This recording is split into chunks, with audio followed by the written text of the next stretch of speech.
राधे कृष्ण।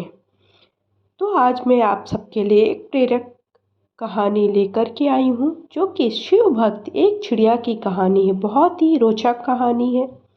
कहा जाता है कि अगर आपके अपने आराध्य के प्रति समर्पित हैं, तो आपका कोई भी काम कभी रुक नहीं सकता है। यहाँ तक कि भाग्य में खराब लिखा होता है तो भी पर वह अच्छा हो जाता है। इसलिए आपको अपने आराध्य के प्रति हमेशा समर्पित रहना चाहिए, उनके प्रति विश्वास रखना चाहिए। हम कोई भी काम करते हैं तो उसमें हमें विश्वास रखना ज़रूरी होता है। अगर हमारा विश्वास उनके प्रति अडिग नहीं है तो हम कितना भी काम कर लें, वो हमारा काम पूरा नहीं होगा। जैसे हम कहीं पर भी जाते हैं तो हम विश्वास से जाते हैं कि हाँ, वहाँ हमारा काम पूरा हो जाएगा, चाहे वो डॉक्टर के पास हो, चाहे वो भगवान के पास हो। आप भगवान की पूजा किस लिए करते हैं? आपको लगता है कि वो आपकी रक्षा कर रहे हैं, वो आपका अहित कभी नहीं करेंगे, वो आपको जीवन में सफल बनाएंगे, इसीलिए आप पूजा करते हो।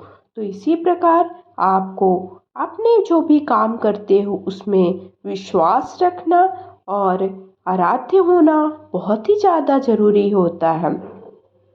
तो इसी विश्वास के साथ एक छोटी सी प्रेरक कहानी आप सबके लिए लेकर के आई हूँ। अगर आप सबको ये कहानी पसंद आती है तो कमेंट बॉक्स में जाकर के राधे राधे या ओम नमः शिवाय अवश्य लिखिएगा।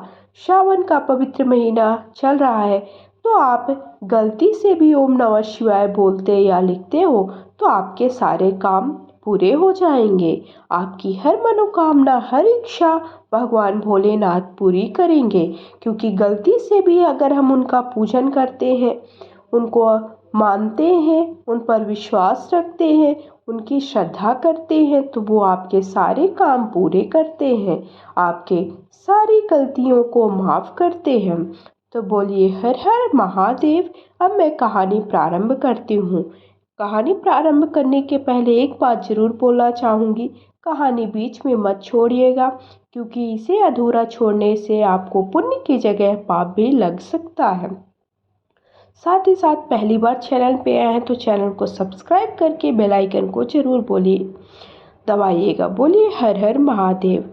एक चिड़िया जंगल में एक पेड़ पर रहती थी। जंगल बिल्कुल सूखा हुआ था, ना घास, ना पेड़, ना फूल, ना फल, कुछ भी नहीं था। जंगल बिल्कुल ऐसे अधूरा सा सूखा हुआ पड़ा हुआ था। जिस वृक्ष पर चिड़िया रहती थी उस पर भी सिर्फ सूखी हुई टहनियाँ थीं, पत्ते भी नहीं थे। चिड़िया वहीं रहकर हर समय शंकर भगवान का जाप और गुणगान किया करती थी। एक बार नारद जी जंगल में होकर जा रहे थे। चिड़िया ने देख लिया, तुरंत आकर बोली, नारद जी आप कहाँ जा रहे हैं? नारद ने कहा, शंकर जी के पास जा रहा हूँ। चिड़िया ने कहा, भगवान शंकर मेरा बड़ा ध्यान रखते हैं, मेरे सूखे जंगल के बारे में उन्हें पता नहीं है शायद। कृपया उनसे कह दीजिएगा मेरे जंगल को हरा भरा कर दे। नारद जी शंकर जी के पास जाकर चिड़िया के जंगल की बात की। नारद के कई बार कहने पर शंकर जी ने कहा, मैं इसमें कुछ नहीं कर सकता हूँ। नारद, चिड़िया के भाग्य में 7 जन्म ऐसे ही सूखे जंगल में रहना लिखा है। नारद कुछ नहीं बोले, ऐसा सुन लिया। कुछ समय बाद नारद जी फिर वहां से निकले तो देखा जंगल बिल्कुल बदला हुआ था। जंगल हरा भरा, हरी घास, फल फूल से लदा हुआ था। चिड़िया का पेड़ फूलों और फलों से लदा था। चिड़िया भी प्रेम मग्न होकर पेड़ पर नाच रही थी। नारद जी ने सोचा, शंकर जी ने मुझसे झूठ बोला है। नारद जी ने शंकर जी से जंगल के हरे भरे और चिड़िया के बारे में पूछा तो शंकर जी ने कहा कि मैंने चिड़िया को कभी कुछ नहीं दिया, फिर भी मेरा गुणगान करती रहती है। उसकी भक्ति, विश्वास और प्रेम की वजह से मुझे 7 जन्म काट कर सब चिड़िया को देना पड़ा। ऐसे दयालु हैं हमारे भोलेनाथ। तो इस तरह से ये छोटी सी कहानी आप सबको कैसी लगी ज़रूर बताइएगा। इस तरह से अगर आप भगवान पर विश्वास रखते हैं, उन पर श्रद्धा रखते हैं, तो आपके भोलेनाथ आपके सारे जन्मों के कष्ट को हर लेते हैं और आप पर हमेशा अपनी दया दृष्टि बनाकर रखते हैं। वो दिखाते नहीं कि हम कुछ कर रहे हैं, लेकिन वो बिना दिखाए आपका सारा काम कर देते हैं, आपके जीवन की सारी समस्याओं को हर लेते हैं। इस कहानी से हमें ये सीख मिलती है, भक्ति में शक्ति होती है।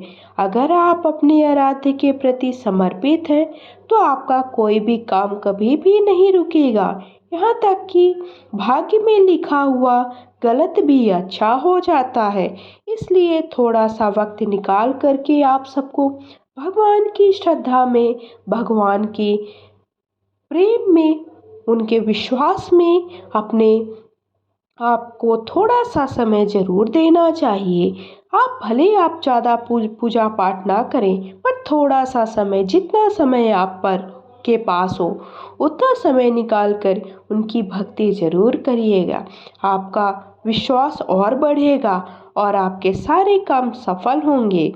तो आप सबको मेरी कहानी कैसी लगी कमेंट करके ज़रूर बताइएगा। राधे कृष्ण।